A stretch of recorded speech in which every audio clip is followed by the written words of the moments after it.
যদি সুস্থ থাকতে চান, নিরাপদ থাকতে চান, ভবিষ্যৎ রোগবালাই থেকে যদি দূরে থাকতে চান, তাহলে এই ধরনের সিজনাল ফুডের দিকে খুব মনোযোগ দেন। এগুলোই খান।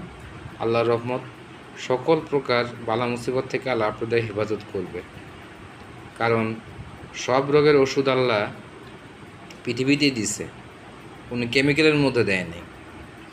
সো কেমিক্যাল বেজ ওষুধ খাওয়া ছেড়ে দিয়ে আপনি গাছগাছরা অথবা ফলমূলের দিকে একটু ঝুঁকুন। আপনার সন্তানদেরকে খেতে দিন এবং নিজে খাওয়ার অভ্যাস করুন।